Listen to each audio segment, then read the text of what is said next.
saya senang. Saya dari kecil, ini yang saya mau buat unek-unek protes saya. Gara-gara Bapak ini, hidup saya tidak bahagia. Bapak Jonan, saya itu sejak kecil oleh ayah saya naik kereta api. Dan kalau di kereta api itu selalu banyak orang jualan. Dan saat itu saya tidak bisa beli karena bapak saya miskin. Pecel, pecel, gitu ya. Nasi ayam, nasi ayam, nasi ayam, gitu. Sekarang setelah saya jadi sultan, saya kan cucunya Pangeran Diponegoro, saya tidak bisa lagi lihat pecel, neng digi peceliranono, kata saya. Terima kasih karena Bapak sebagai seorang pribadi yang mencintai Indonesia dan karena iman yang mencuat, maka kebaikan itu terpatri dalam kereta sampai saat ini. God bless you. Thank you, Bapak Ignatius. Saudara-saudari, hari ini saya diminta untuk berbicara tentang gonjang-ganjing perkawinan. Saya berpikir, apa hubungannya Eucharist Revival, kebangkitan Ekaristi dengan gonjang-ganjing perkawinan? Apakah panitia memaksakan supaya saya tampil di sini? Emang saya kurang terkenal? Saya suka sedih Bapak Ibu, saya tuh suka dipanggil. Ada pastor yang nanya kepada saya, Romo kalau manggil Romo berapa ya? Ya Allah kata saya itu. Gratis pun saya datang. Jadi Bapak Ibu, kalau saya dipanggil ke sini untuk berbicara tentang gonjang-ganjing perkawinan, saya pikir ini bukan dipaksakan. Saya melihat Ekaristi akan menjadi sebuah ritual yang kering, hampa dan kosong kalau tidak membuat hidup berkeluarga itu menjadi baik. Jadi kalau hidup berkeluarga baik harusnya bersumber dari apa? Ekaristi. Karena Romo Jo tadi sudah berbicara tentang spiritualitas Ekaristi, tentang Ekaristi. Ekaristi adalah sumber, fons, et culmen, sumber dan puncak perjumpaan manusia dengan Tuhan. Paling hebat jadi orang Katolik, Allah bisa kita santap, dahsyat. Maka kalau kita berbicara tentang gonjang-ganjing perkawinan, mari kita lihat, next. Apa arti sakramen? Sakramen itu adalah tanda dan sarana yang kelihatan dari misteri Allah yang tidak kelihatan. Jadi Allah itu hadir kepada manusia lewat hal yang fisik. Baptis air. Krisma. Apa krisma? Minyak, bukan pada saat uskup nempeleng. Minyak. Dan yang paling indah dalam Ekaristi, sakramen itu hadir, kehadiran Allah itu nyata lewat siapa? Pasangan. Ini keunikan dari sakramen perkawinan. Pasangan bukan materi, bukan benda, tetapi sosok ciptaan Allah, citra Allah. Dan lihat dikatakan di dalam Katekismus Gereja Katolik atau dalam kitab hukum kanonik, diadakan oleh Kristus, sakramen itu mendatangkan rahmat keselamatan. Lihat, jadi sakramen itu tanda yang mendatangkan berkat dari Tuhan. Maka berkat Tuhan itu hanya bisa kita rasakan kalau kita setia, bukan kalau cerai. Salah. Cerai adalah jalan untuk memutuskan rahmat berkat Tuhan. Justru kesetiaan adalah jalan untuk membuka rahmat pertolongan Tuhan. Kalau orang udah cerai, mana mungkin bisa ditolong oleh Tuhan. Dia istilahnya dablek auban. Susah diatur. Maka kalau sakramen itu mendatangkan rahmat pengudusan, mari kita lihat dalam kitab hukum kanonik, next, apa yang dikatakan tentang perkawinan. Saya ingin memperlihatkan hal yang paling menonjol di sini. Kanon 1055 mengatakan perjanjian perkawinan, bukan kontrak, perjanjian. Dengannya seorang laki dan seorang perempuan, lihat, laki-laki dan perempuan. Romo Yus, laki-laki dan perempuan. Ingat, Romo Yusus nafsu kalau ngelihat sesama pastor. Kalau saya emosi. Lelaki dan perempuan apa? Membentuk antara mereka persekutuan seluruh hidup. Nah ini suka lupa. Persekutuan seluruh hidup. Bukan hanya separoh. Karena seringkali saya hanya menerima yang baiknya, tidak yang jeleknya. Tidak bisa. Saya harus berani menerima hal yang tidak baiknya. Maka kalau perkawinan itu adalah keseluruhan hidup, maka tujuan perkawinan dipaparkan juga di dalam KHK. Next. Ini yang akan saya jelaskan, yang kedua dan ketiga tidak akan saya jelaskan. Bonum connugium, tujuan perkawinan adalah apa? Demi kebaikan suami istri. Kebaikan. Saudara-saudari yang terkasih, seringkali kita salah menerjemahkan. Kebaikan itu berarti apa? Saya senang, saya bahagia, saya bisa enak, saya nyaman. Bapak Ibu, jangan lupa, setelah menikah status Anda berubah. Cara hidup Anda pun berubah. Pola tingkah lakunya pun berubah. Sudah ada yang harus dipikirkan.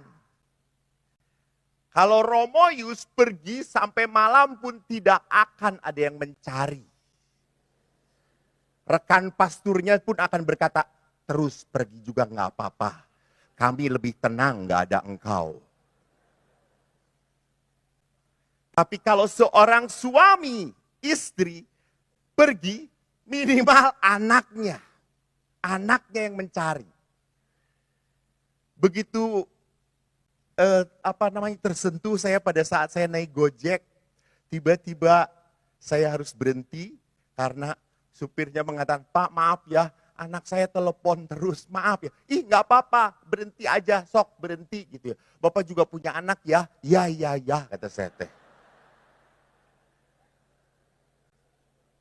Daripada tidak, nanti langsung ngomong banyak-banyak. Berarti Bapak nggak laku ya, berarti Bapak suka sesama jenis. Alah, kata saya teh. Susah, iyalah kata saya itu. Tapi pada saat saya lihat video call, itu anaknya, bukan istrinya, anaknya. Berkata, Papa, kapan pulang? Iya nak, sebentar ya. Nanti ini nganterin Bapak ini, nanti Papa pulang ya. Iya, ini Mama. Lalu mamanya, cepat pulang. Ya Allah, kata saya itu. Terus saya berkata, lalu iya, dia tutup. Lalu saya berkata, Pak, itu yang terakhir yang membuat Bapak mati ya? Iya, betul Mas. Jadi perkawinan membuat status saya berbeda. Tidak ada lagi Ibu Heni, yang ada adalah Ibu Aristotle. Tidak ada Bapak Aristotle, yang ada adalah suaminya Ibu Heni ya. Itu lihat. Sudah ada bonding, sudah ada ikatan di situ. Maka perkawinan tujuannya bonum connugium, nanti kita akan lihat bagaimana gereja itu memperlihatkan bonum connugium itu bagaimana bentuknya. Next. Ini tujuan perkawinan kedua dan ketiga yang saya tidak akan bahas karena Bapak Ibu di tempat ini asli saya stres. Karena yang mengatur waktu itu yang di sebelah sana. Saya biasa kalau seminar yang mengatur waktu Tuhan Allah penuh kemurahan hati. Ini ya Allah Romoius itu panjang sabar, penuh belas kasih, rajin menabung. Tapi galak kalau dengan waktu. Maka saya tidak akan membahas yang kedua ketiga. Next. Lihat. Bonum connugium demi kebaikan dipatrikan di dalam janji perkawinan yang bagus. Bapak Ibu pasti lupa ya janji perkawinannya. Karena seumur hidup sekali. Saya berkali-kali mendengarkan. Sampai bosen gue gitu ya. Karena kalau udah ngomong itu ada yang terharu.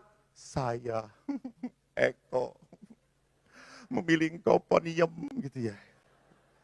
Terharu kata saya, terharu.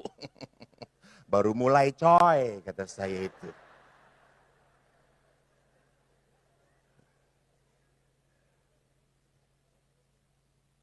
Di dalam janji perkawinan dikatakan di hadapan Allah imam dan para saksi, saya nama memilih engkau. Lihat, di dalam hidup perkawinan Katolik harus ada 3 hal. Sadar, mau, dan bebas. Sadar. Maka saya suka jengkel. Romo, saya ini kawin seperti milik kucing dalam karung. Yang ada kucing garong lagi, Romo. Bu, perkawinan Katolik tidak ada memilih kucing dalam karung. Saya salah pilih, lu blow on. Kata saya itu. Dulu Romo, dulu waktu pacaran itu dia itu pinter banget. Setelah kawin kok jadi bodoh ya? Ya iya karena kawin dengan ibu. Kalau ibu tahu dia bodoh lalu ibu kawinin, ibu lebih blow on, kata saya itu. Jadi lihat, sadarlah dalam janji perkawinan, kita harus sadar, saya yang mau. Bukan ayah saya, bukan engkong saya, bukan siapa-siapa. Saya. Bahkan dikatakan di hadapan sesama. Artinya apa? Saya bangga nih, punya dia. Lihat, bangga. Karena kadang-kadang setelah perkawinan, memang kan beberapa istri bentuknya sudah tidak beraturan lagi gitu ya. Saya pernah di resepsi ketemu bapak, Pak, mana ibu? Tuh. Sedang makan, lihat dekat tembok, udah sama dengan tiang, Romo gitu. Buset kata saya itu.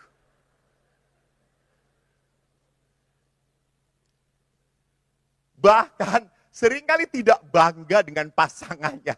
Apalagi saya suka sedih gitu ya. Suami jalan ngicilik sendiri, istri di belakang. Pak, tunggu Pak. Tapi kalau di mall istri berseliweran sendiri itu bukan salah suami. Karena memang kalau di tempat itu istri akan kerasukan roh jahat. Next. Janji perkawinan dilanjutkan dengan kalimat next. Saya berjanji setia kepadamu. Lihat, bagus. Dalam untung dan malang, bukan dalam untung dan untung sekali. Dalam sehat dan waras, tidak sakit. Saya akan mencintaimu umur hidup sampai mati. Mati loh. Sampai mati. Ini saya kok melihat ini salah satu janji perkawinan bukan yang nekat, bukan. Yang tahu sadar diri. Bahwa saya berjanji di hadapan Allah, maka saya tidak akan pernah kuat kalau tidak menghadirkan Allah. Jadi ini bukan sebuah sikap kesombongan. Kenapa kok sampai mati? Ingat, gereja menuliskan aturan bukan karena inginnya gereja, tetapi apa yang dikehendaki Allah. Kan dalam perkawinan Katolik bukan hanya hukum sipil, tetapi juga ada hukum ilahi yang harus diikuti.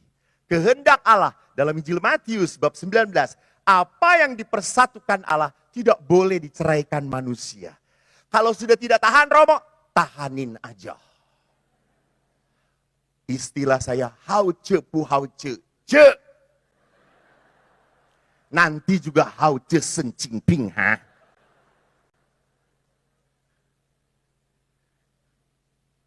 Saya kok betul sekali merasa, kenapa sampai mati? Kenapa sih harus, maaf, dalam istilah, konyol sampai mati? Karena cinta yang sungguh hanya terbukti lewat penderitaan. Lewat kesakitan. Maka Ibu Teresa, tadi Bapak Jonan juga mengutip Ibu Teresa, saya juga tidak mau kalah level. Ibu Teresa berkata, kalau engkau belum menderita, engkau belum mencintai. Engkau belum mencintai. Nanti kita teruskan di aspek berikutnya. Maka karena sampai mati, gereja akhirnya menyadarkan kita, terutama Bapak Paus Fransiskus dalam surat apostolik Amoris Laetitia, juga dalam Lumen Gentium dikatakan next. Sakramen perkawinan adalah karunia yang diberikan oleh Allah untuk apa?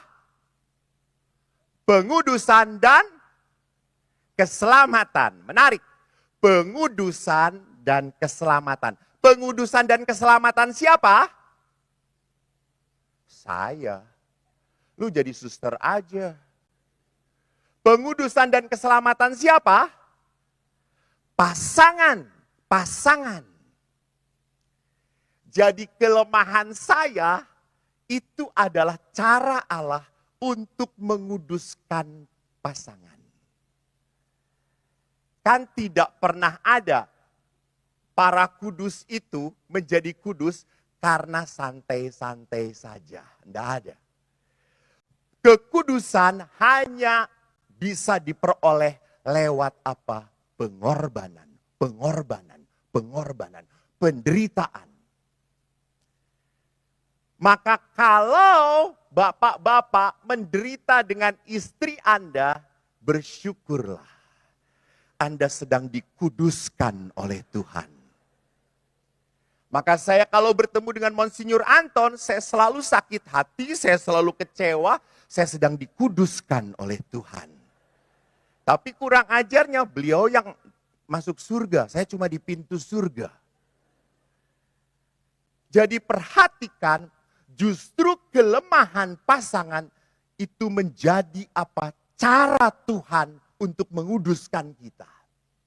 Dan kebaikan, pengampunan, kasih yang kita berikan kepada pasangan itu adalah cara kita untuk memberikan keselamatan, untuk menyelamatkan dia. Kan ingat, pasangan kan gambarnya Tuhan. Maka menarik kenapa sehat sakit, untung malang. Karena di situ dipakai oleh Allah dengan dua cara yang berbeda. Kelemahan dijadikan untuk pekudusan, sedangkan kebaikan, cinta, pengampunan dijadikan jalan untuk menyelamatkan. Jadi pada saat saya ditanya oleh seorang ibu, Romo, suami saya itu sudah selingkuh. Apa yang harus saya lakukan? Saya berkata, bertahanlah. Tapi Romo ini bukan baru pertama kali, dia udah 3 kali Romo. Udah gak perlu cerita Bu, panjang nanti kata saya itu. Saya kecewa, saya marah, saya merasa disakiti, saya merasa tidak berguna, saya merasa terhina. Dan Romo tahu, saya tahu punya koleksi 3 wanitanya itu lebih jelek daripada saya. Bukan kadang-kadang laki juga perlu cari ikan asin gitu ya. Saudara-saudari, lihat ibu itu langsung bertanya, apakah saya harus balas? Apakah saya harus menolak dia, membuang dia? Terus saya mengatakan, Bu, silahkan ibu buang, ibu balas, silahkan. Lalu nanti kalau kita renungkan sama-sama, nanti apa yang ibu rasakan? Ya saya puas. Saya lega, biar dia merasakan apa yang saya rasakan. Terus kata, Bu, ibu kan punya anak. Terus anak ibu gimana? Hidup perkawinan bukan demi kepuasan. Tetapi demi kebaikan. Demi keselamatan keluarga saya. Kalau bukan istri yang menyelamatkan suami, lalu siapa? Lalu siapa lagi? Maka saudara-saudari terkasih, kalau kita sudah sadar dalam perkawinan itu harus ada demi kebaikan. Dan kebaikan itu bukan semata-mata saya, karena di dalam perkawinan sudah tidak ada kata saya lagi.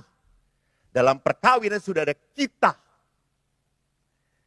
Maka saya suka sekali berkata bahwa perkawinan itu di dalam gereja Katolik adalah segitiga sama sisi. Saya, dia, Allah. The three angel of love.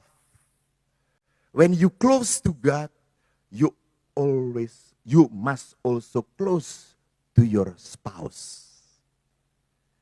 Saat engkau dekat dengan Allah, kau pun harus dekat dengan pasanganmu. Saling menarik.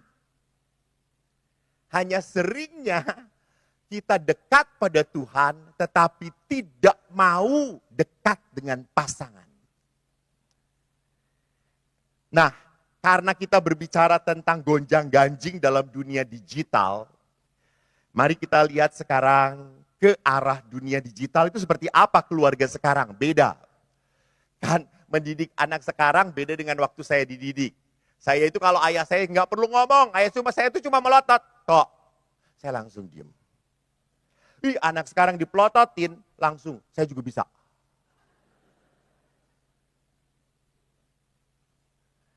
Saya itu kalau diajak oleh ayah ke gereja selalu duduk paling depan. Ning ngarep li, ning ngarep. Bapak ki nyekeli wong telu. Aku sing gede, adikku, terus nomor telu, nomor 4 belum keluar. Masih di surga. Lalu diajak ke depan, lungguh. Kebetulan saya itu mendapatkan rahmat istimewa dari Tuhan, yaitu nggak bisa diem. Saya sejak kecil memang autis, hanya waktu itu belum terkenal. Saya kalau di gereja, orang lain, adik saya tuh diem gitu, saya tuh, anak saya tuh, bapak saya ngomong, tenang kowe. Dan kebetulan pastor yang khotbahnya itu orang Belanda, bahasa Indonesianya nggak jelas. Ini ngomong apa kata saya itu. Nggak ngerti saya. Tapi saya lihat ayah. Ayah saya kalau ngedengerin khotbah pastor. Wih ngerti kata saya itu tuh. Pernah saya pulang gereja saya tanya ayah. Ayah iki kalau mendengarkan khotbah Romo ki mantuk-mantuk. Ayah ngerti pak? Ora. Lah kenapa manggut-manggut? Itu kalau Romo berbicara itu firman Allah le. Tuhan yang berbicara. Kita harus dengerin. Ngerti ndak penting. Dengerin. Kalau begitu Pak, kalau kita nggak ngerti ke Ekaristi, ya percuma Pak. Ngapain ke Ekaristi? Lalu Bapak cerita pada saya. Cah. Ono si bu be anake. Ada seorang ibu dengan anaknya. Ibunya ini sering ekaristi, sering berdoa. Berkali-kali selalu ziarah ke Gua Maria. Suatu hari dia pamit kepada anaknya, nah aku arep neng Sendang sono.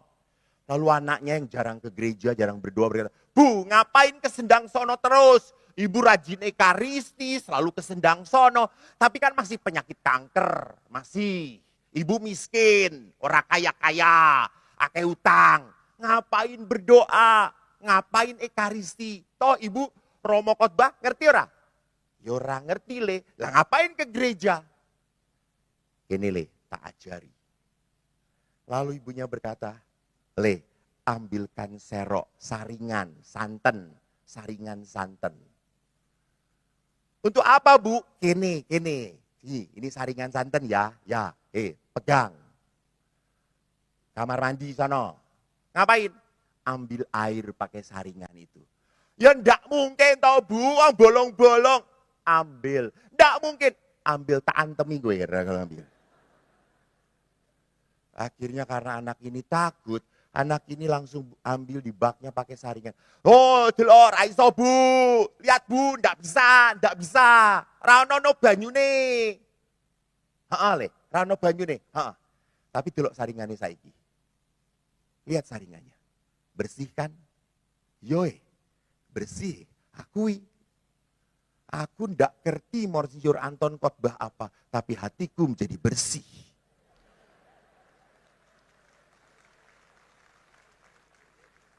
Itu bukan karya Monsinyur Anton. Itu karya Allah. Kebetulan orangnya saya anggap tidak ada di sini. Maka mari kita lihat bagaimana dunia digital dipandang oleh Bapak Dewan Kepausan dengan begitu kritis. Next. Ada tulisan di tahun 2019 Dewan Kepausan membuat dokumen gereja tentang gereja dan internet. Padahal di tahun 1971 ada anjuran apostolik, anjuran pastoral, Communio et Progressio, dan mengatakan gereja memandang sarana-sarana internet itu sebagai anugerah Allah. Kita bisa lihat hal positifnya. Anda tadi sudah nonton Immerse di bawah atau belum? Bagus atau tidak? Keren banget menurut saya. Itu kalau misalnya misa kayak gitu enak banget gitu. Gitu ya. Virtual, kita bisa merasakan. Itu dunia digital. Bisa dipakai untuk sarana apa? Pewartaan. Tetapi gereja juga melihat secara kritis. Next. Pertama, keprihatinan Bapak Suci, para dewan pastoral, dewan kepausan, mengatakan apa? Dunia digital membangun sebuah dunia baru, gaya hidup baru. Dunia virtual. Jadi dunia digital itu membuat gaya hidup cepat, instan, praktis, tidak ada batas waktu lagi, tidak ada batas tempat lagi, menarik seperti tadi di bawah, dan tidak usah susah dan repot. Maka lihat, di sini juga cukup banyak toh yang senang ikut misa. Apa? Nah, misa apa? Hah? Misa online. Tubuh Kristusnya popcorn. Darah Kristusnya Coca-Cola. Virtual. Lupa bahwa dunia sekarang pun butuh touching, butuh hugging, butuh perjumpaan realitas. Begitu mengharukan tadi Romo Jo, walaupun lelah mengunjungi. Bapak Ibu, karena dunia virtual, ini tablet saya itu adalah tablet yang paling suci. Karena selalu ada WA, lalu ada video call, minta didoakan, saya berkatin lagi. Ini sudah diberkatin berkali-kali sama saya gitu ya. Sekarang orang minta berkat secara virtual. Apakah ini debat, silahkan debat yang pinter-pinter, Monsinyur Anton silahkan didebatkan. Apakah menghadirkan rahmat Tuhan? I don't know. Tetapi dunia sekarang butuh perjumpaan. Kemarin di Surabaya saya mengadakan KRK dan adorasi.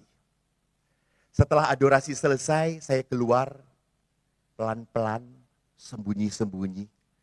Ketemu dengan suami dan istri dan anak 2, kecil. Lalu dia bilang, Romo Eko. Saya sudah takut pasti minta foto ini. Si anaknya teriak, Romo Eko, wih kamu sekeluarga ya? Iya, ini dengan papa, tumben papa mau ikut. Kemarin Romo Yus kesini nggak mau ikut Romo.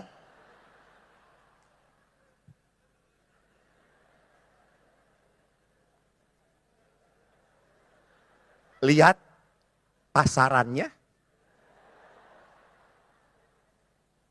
Karena Romo Eko papa mau ikut. Lalu bapaknya diem, ya Romo, papa ini jarang ke gereja Romo, jarang, gak pernah berdoa, gak kayak mama gitu ya. Si bapaknya tuh diem gitu, karena bukan istrinya yang ngomong, pasti asli anaknya sih kan gitu ya.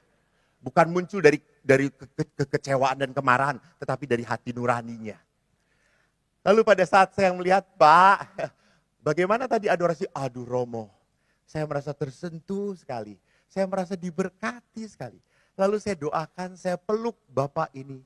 Dan menangis kuat di pelukan saya. Orang sekarang butuh intimitas. Butuh kehangatan. Butuh kedekatan. Bukan hanya virtual dari layar. No. I need your touch. I need your presence. I need your ear. I need your heart. The reality. Bagaimanapun kita butuh intimitas, kedekatan itu. Ini yang menjadi sebuah Sebuah keprihatinan. Kedua, next. Keprihatinan kedua adalah apa? Kesalahan terletak dalam kebebasan berekspresi. Lihat di sini. Seringkali orang itu karena kan namanya juga dunia maya ya, orang bisa seenaknya lempar, lalu kan itu nyangkut kemana-mana, orang bisa buka kemana-mana. Jadi orang itu begitu mudah mengekspresikan kemarahan, kesel, tidak suka. Oke, tetapi kebablasan, tidak punya kasih, tanpa sopan, tanpa etika, tanpa manusiawi, rasa kemanusiaan. Yang penting itu tadi, saya puas, saya sudah ngomong, saya sudah komen. Maka tidak aneh toh banyak haters. Maka saya, sorry to say, saya tidak terlalu banyak lihat IG, TikTok atau apa-apa. Terlalu banyak kata-kata yang kutuk daripada berkat. Kata-kata yang pahit, kata-kata yang keluar dari luka. Bukan kata-kata yang keluar dari hati yang terberkati. I don't want. Saya nggak mau.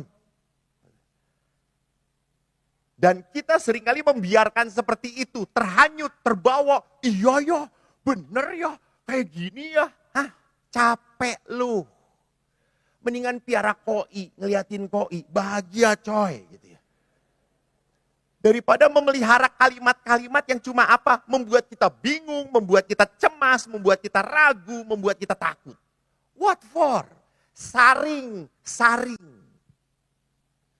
Ketiga, dunia digital, dunia saat ini terlalu apa? Terlalu memutlakkan kebebasan.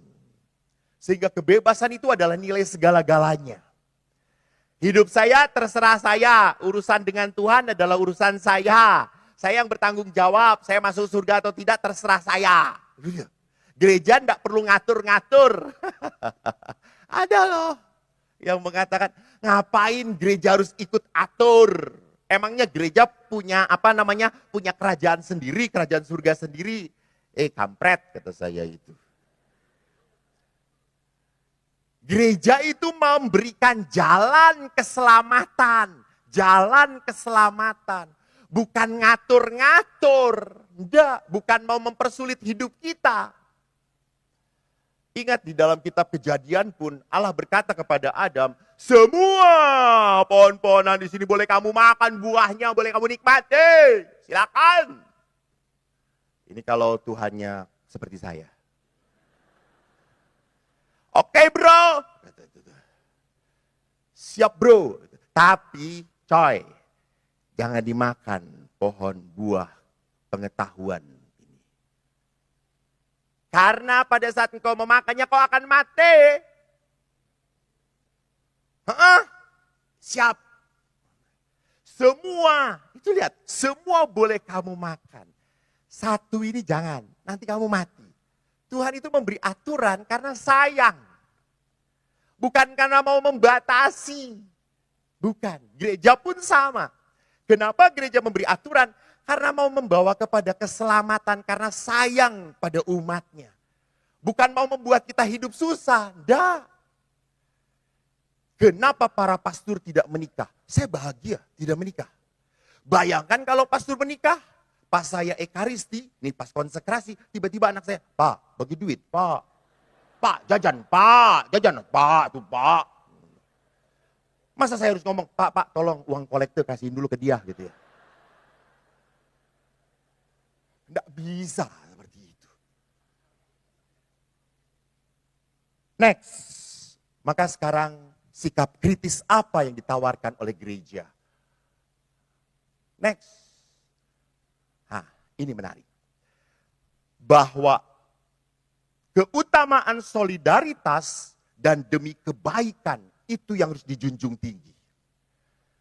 Bahwa seluruh alat-alat dunia digital ini harus menjadikan orang solider. Punya rasa persaudaraan. Dan tidak hanya itu, membawa berkat kebaikan. Bukan membesar-besarkan kutuk dan kemarahan. No. Kita tidak perlu menjadi viral karena dengan menjelek-jelekkan, menghabisi. Tidak benar. Maka kalau kita kontekskan di dalam perayaan Ekaristi, kembali ke dalam dunia modern, dunia yang punya kultur sendiri, dunia yang punya pola hidupnya sendiri, dan kita kembali kepada Ekaristi, saya tertarik, Ekaristi itu ada tiga nilai spiritualnya. Pertama, syukur. Kedua, korban. Ketiga, kebersamaan. Next, syukur. Paulus berkata, bersukacitalah senantiasa. Tetaplah berdoa dan mengucap syukur.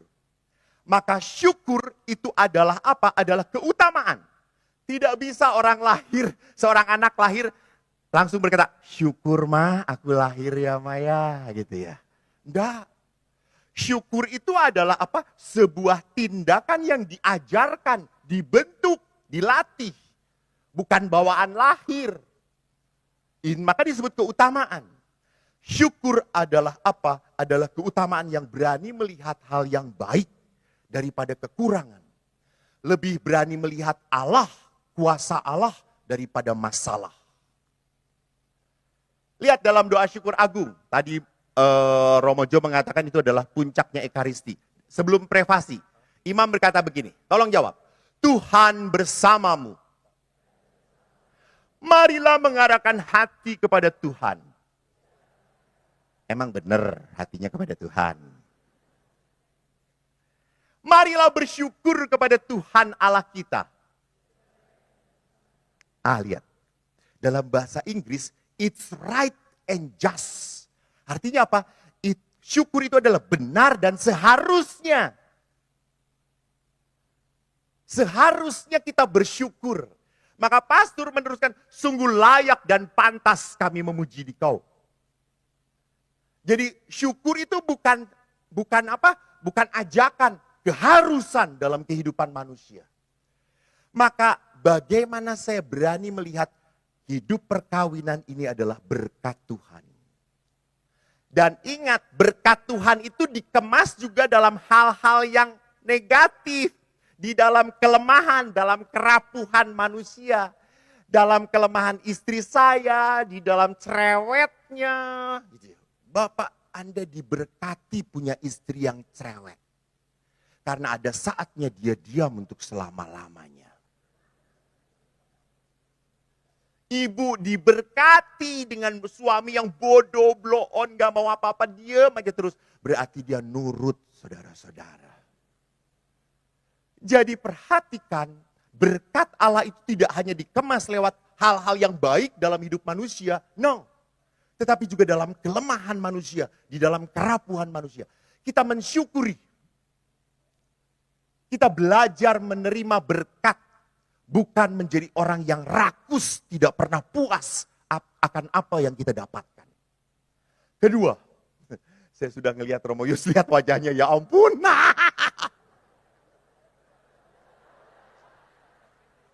Kayak yang mau ngebayarin saya aja. Kedua, pengorbanan. Saudara-saudara, pengorbanan adalah tanda rasa syukur yang paling nyata kepada Tuhan. Jadi kalau kita sudah berterima kasih, do something. Sacrifice. Jangan hanya, thanks God, haleluya, puji Tuhan. Nggak berhenti di situ. Kau harus berani berkorban. Lakukan pengorbanan untuk siapa? Keluargamu. Walaupun Anda capek, bapak-bapak sudah bekerja, dimarahin bos, pulang, dimarahin istri, bersyukurlah. Karena Anda akan masuk surga dengan pengorbanan seperti itu. Bahkan kalau istri Anda berhenti, terus mah. Supaya jalan saya lebih cepat masuk surga. Siapa tahu langsung saya stroke, mati. Jadi pengorbanan adalah apa? Adalah sesuatu tindakan cara kita untuk mengikuti Yesus. Yesus mengatakan di dalam Injil yang saya kutip di belakang. Dan akhirnya yang terakhir, kebersamaan. Saya tidak mau kalah dengan Bapak Ignatius Yonan. Tadi dipoto dengan paus banyak banget. Saya tidak pernah.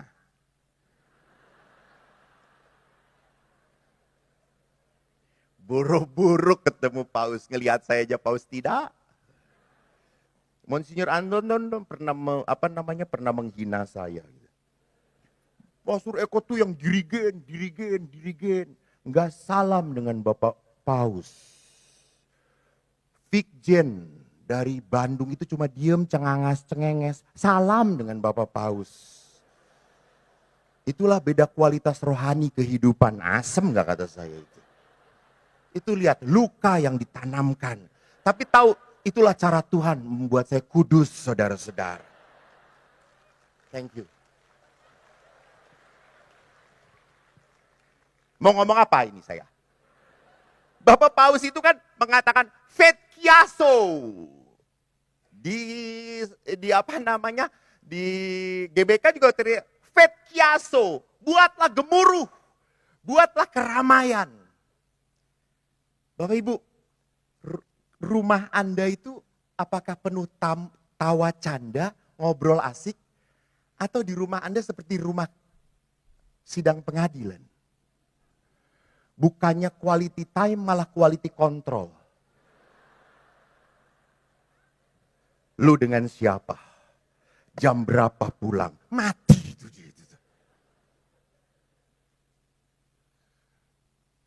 Jadi apakah kita masih punya ketawa bersama anak-anak, ribut, main, jungkir balik? Anak-anak Anda membutuhkan itu. Butuhkan ketawa bapaknya. Karena kadang-kadang anak Anda tuh ngomong, Romo, kalau di rumah ayah tuh jarang ketawa. Kalau ketawa cuma, kenapa Pak? Habis kalau ketawa seperti apapun disalahin sama istri saya gitu ya. Ketawa keras-keras, malu sama tetangga gitu ya.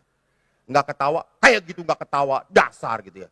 Udah mati aja Romo, saya salah terus gitu ya. Bapak Ibu, kebersamaan itu indah. Terakhir Romo Yus, terakhir. Sabar.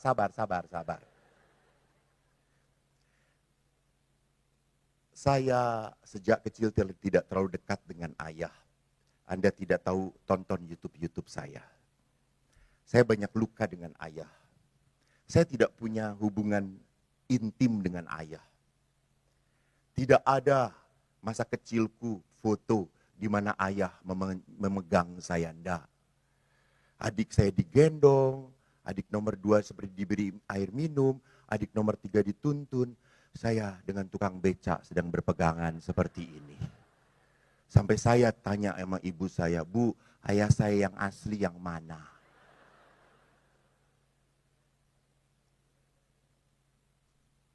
Tetapi setelah saya jadi imam, saya sadar kejauhan saya dengan ayah membuat saya menjadi pastor yang keras dan kasar.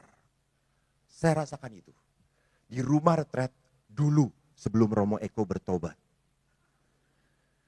Saya itu paling ditakutin sama anak-anak retret SD.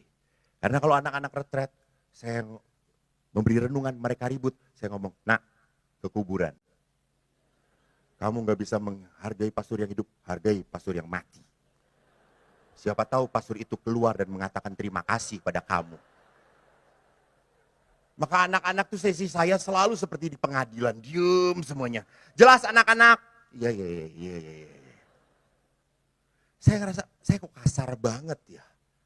Karena saya punya luka dengan ayah.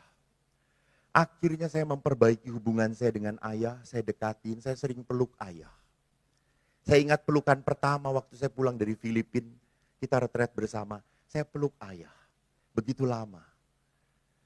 Dan ayah pun diam, ayah berkata, ini pelukan yang terindah ya kok. Iya Pak. Dan akhirnya sewaktu saya pulang kita selalu berpelukan. Maka pada saat ayah saya meninggal, saya tidak terlalu sedih. Saya menangis, ya. Tetapi saya berkata kepada Tuhan, Tuhan, Engkau mau yang memberi, Engkau yang memanggil, terpujilah nama Tuhan. Saya sudah puas mencintai dia. When you know how to attach, later know you will know how to detach. Kalau Anda nggak ngerti, tanya Uskup Anton. Tuhan memberkati. Teman-teman, bacaan Injil hari ini adalah tentang Yesus yang sedang dicobai oleh ahli-ahli Taurat dan orang Farisi. Guru, kalau menurut hukum Musa, seseorang itu boleh menceraikan istrinya. Bagaimana pendapatmu? Waduh, Yesus diuji itu. Padahal apa yang ada di dalam hati busuk orang-orang Farisi dan ahli Taurat itu sudah terbaca oleh Tuhan Yesus. Mereka hanya ingin menjebak dia. Dan Tuhan melemparkan persoalan perceraian ini pada kondisi mula-mula kitab Kejadian. Jadi alih-alih dia bicara tentang hukum, dia pergi bicara tentang sesuatu yang lebih dalam, tentang realitas kemanusiaan yang diciptakan oleh Allah sebagai laki-laki dan perempuan. Jadi lihat ya, ketika orang Yahudi berusaha menjebak Yesus dengan pertanyaan legalistik, Tuhan pergi ke wilayah yang eksistensial, pergi ke wilayah kisah penciptaan, di mana Allah menciptakan manusia sebagai laki-laki dan perempuan, dan di mana mereka berdua laki-laki dan perempuan itu sejak awal mula direncanakan untuk menjadi satu daging. Sehingga tidak bisa diceraikan, karena sudah disatukan oleh Allah dalam ikatan perkawinan suci. Nah teman-teman, salah satu doa berkat, kamu tahu nggak, salah satu doa berkat yang sangat indah, salah satu doa berkat yang sangat indah adalah berkat atas perkawinan. Bunyinya indah sekali. Yang saya ingat adalah rumusan yang menggetarkan hati. Jadi setelah mempelai berdua mengucapkan janji nikah mereka, setelah mengucapkan janji nikah itu, imam akan berkata, sebentar, ini lagi lagging di Instagram, Romo urus dulu ya. Instagram, you broke my heart. Yuk coba yang masih jomblo, dicek dulu sebelum Romo cerita lebih jauh. Anda masih jomblo nggak? Sambung lagi, sinyalnya memang kurang bagus. Saya ada di Surabaya Timur. Ya, sinyal di sini mungkin kurang bagus ya. Silakan protes pada Telkomsel. Oke. Apakah yang di YouTube nge-lag? Silakan tulis dulu. Semoga tidak ya.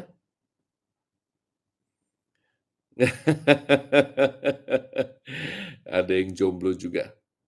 Nah, teman-teman, salah satu realitas yang luar biasa. Salah satu realitas luar biasa adalah doa berkat atas pernikahan setelah pasangan mengucapkan janji mereka. Setelah suami istri itu mengucapkan janji di depan altar, Romo akan mengucapkan salah satu rumus doa berkatnya. Tuhan, Engkau meneguhkan mereka dengan ikatan perkawinan suci, berkat perkawinan yang tidak akan hancur, tidak oleh kutuk dosa asal. Ingat ya, ketika Adam dan Hawa jatuh dalam dosa, mereka jatuh dalam maut, berkat perkawinan tidak dicabut oleh Tuhan. Ingat itu, luar biasa itu. Mereka tetap disatukan dalam ikatan perkawinan.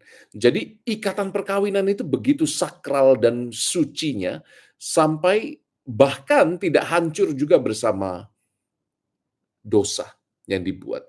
Sakramen perkawinan berlanjut terus. Dan juga tidak dihancurkan oleh kutuk air bah. Kita ingat, zaman siapa coba air bah terjadi dalam kitab suci? Ada yang tahu? Nuh. Jadi di kisah Noah, dikatakan bahwa Allah membersihkan bumi dari orang-orang yang berdosa karena kejahatannya dengan begitu pekat dan lalim menguasai bumi sehingga Allah memutuskan memberi air bah membinasakan. Dikisahkan apa? Binatang itu datang berpasang-pasangan dan keluarga Nuh semuanya diselamatkan. Jadi Allah tetap memandang ikatan perkawinan suci itu sebagai sesuatu yang mulia dan kudus dan layak diselamatkan. Ini luar biasa loh teman-teman. Rumus berkat ini rahasia pertama yang mau Romo bagikan pada Anda. Jadi kalau Anda sudah menikah, berbahagialah Anda. Karena Anda diikat dengan tali kesucian, tali rahmat yang tidak putus bahkan oleh dosa Adam dan Hawa, bahkan saat bumi dikuasai oleh dosa, sehingga Allah mendatangkan air bah, ikatan perkawinan tidak ikut dihancurkan. Luar biasa nih yang sudah menikah nih. Jadi yang belum menikah, jangan galau ya.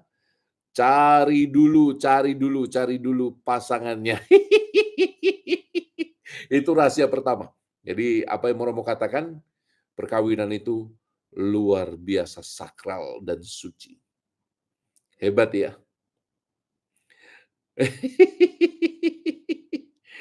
Dan yang kedua misalnya, rahasia kedua, kita melihat bahwa ini mungkin juga sekilas tidak banyak diketahui ya. Yang memberikan sakramen dalam ikatan perkawinan itu bukan romonya loh, atau bukan diakonnya atau bukan uskupnya. Dalam sakramen perkawinan yang memberikan sakramen itu adalah mempelai laki-laki kepada mempelai perempuan. Dan sebaliknya, mempelai perempuan kepada mempelai laki-laki. Ini juga salah satu misteri yang luar biasa indah. Kita kan kalau lewat-lewat aja pengetahuan iman Katoliknya, kita mungkin akan berpikir bahwa yang memberi sakramen perkawinan itu nanti Romo A, B, C, D, uskup A, B, C, D gitu ya. Padahal enggak. Ketika Anda merayakan sakramen perkawinan, materia sakramentinya, bahan sakramennya adalah mempelai itu sendiri. Forma sakramentinya atau bentuk sakramennya adalah janji ikatan. Aku, Tono, mengambil engkau, Tini, sebagai istriku. Aku berjanji setia padamu, mencintai engkau dalam untung dan malang, sehat dan sakit, dan dalam keadaan apapun juga. Aku berjanji menghormati dan mengasihimu sampai maut memisahkan kita. Nah, itu ucapan itulah yang berdaya kuasa, yang menjadikan Anda diikat di depan altar dalam sakramen perkawinan. Dan ini terjadi untuk dua orang yang dibaptis ya. Untuk Anda yang dapat dispensasi dari beda agama, itu lain lagi ceritanya. Itu perkawinannya belum sakramental. Kita menyebutnya sebagai ikatan sakramental kalau itu dua orang dibaptis yang saling mengikat diri dalam Kristus. Wah, itu luar biasa itu. Jadi ini rahasia kedua nih ya, mungkin juga Anda sudah tahu atau Anda belum tahu, tapi indah sekali. Indah sekali. Ini sakramen yang begitu istimewa sehingga imam, uskup, diakon hadir bukan sebagai pelayannya, tapi sebagai saksi dari gereja untuk memberkati.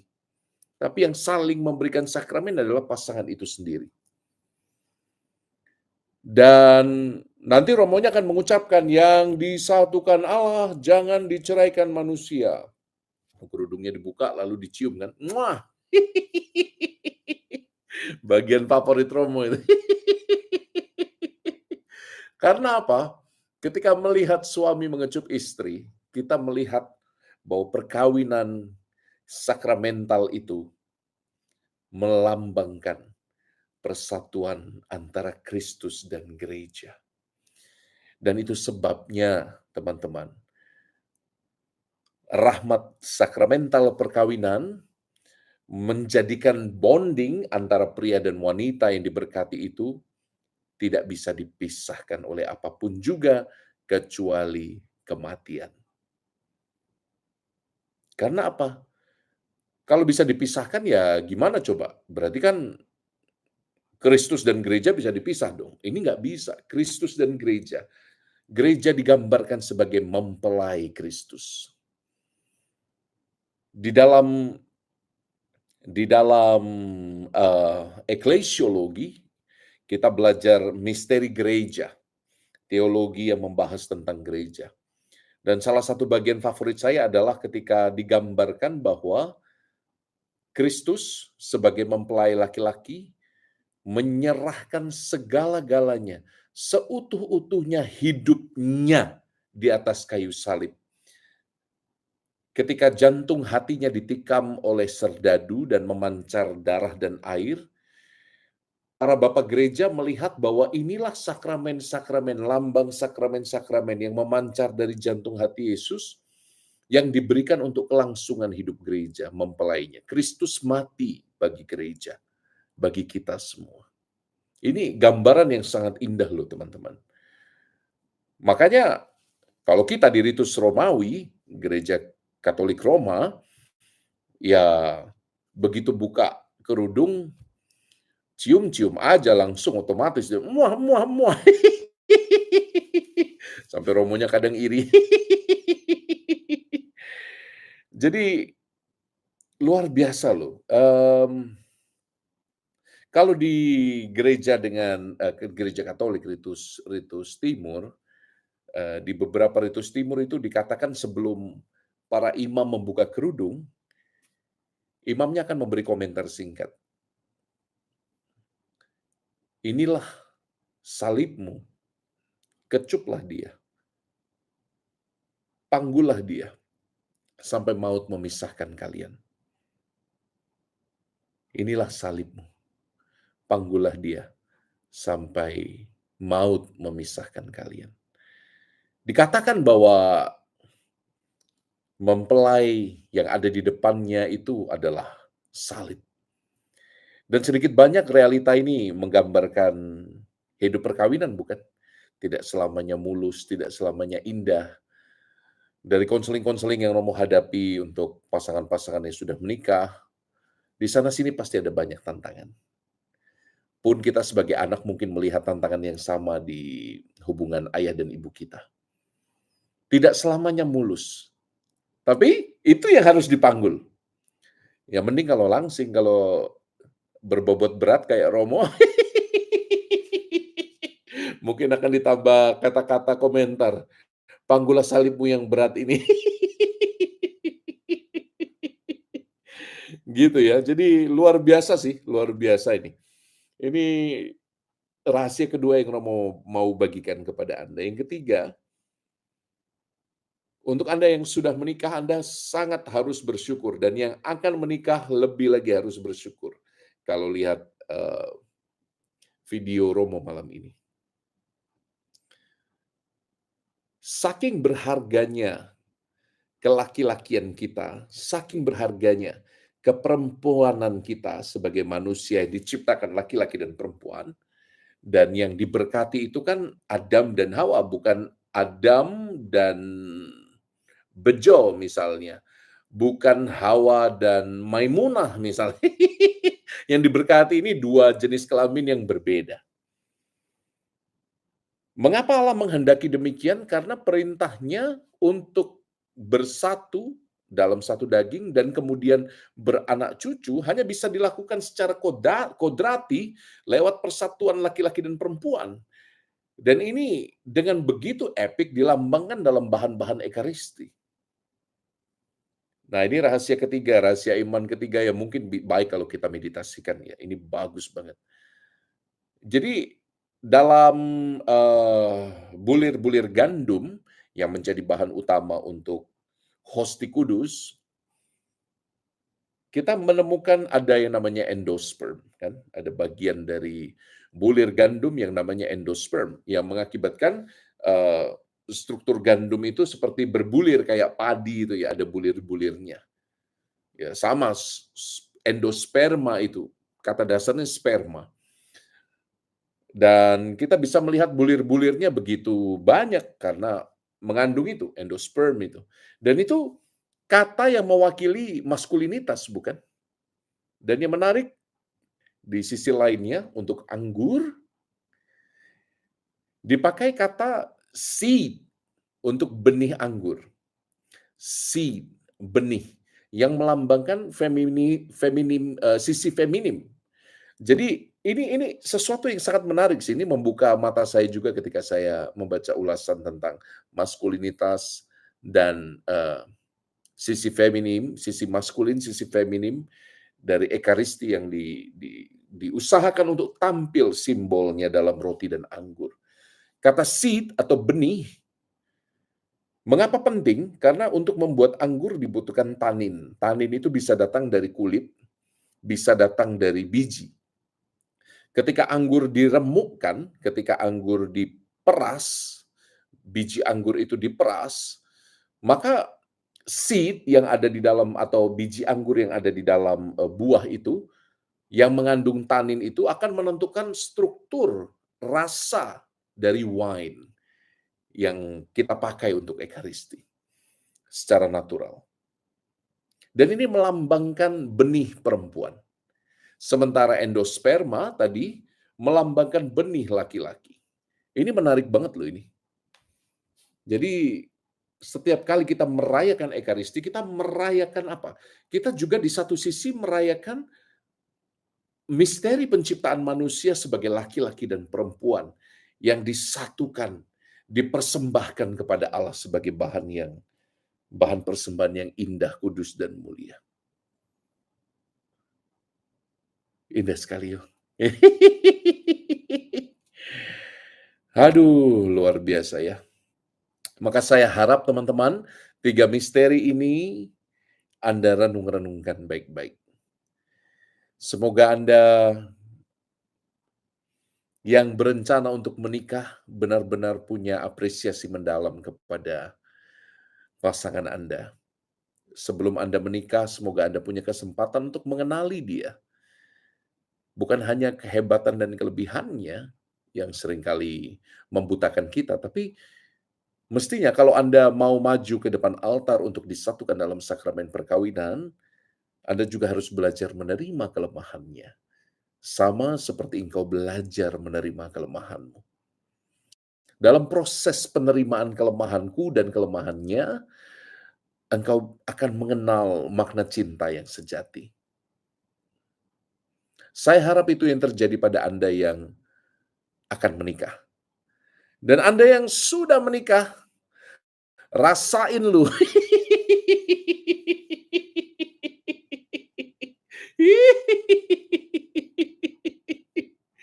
Aduh, rasain lu, rasain lu. Jadi saya harap Anda merasakan sukacita, Anda merasakan cinta, Anda merasakan pengampunan, Anda merasakan karunia persekutuan yang luar biasa, Anda merasakan karunia gegap gempitanya punya anak, dan bagaimana hidup Anda diteruskan dalam diri anak-anak, dan Romo pesan untuk pasangan-pasangan yang punya anak, jangan sampai anak selalu jadi fokus.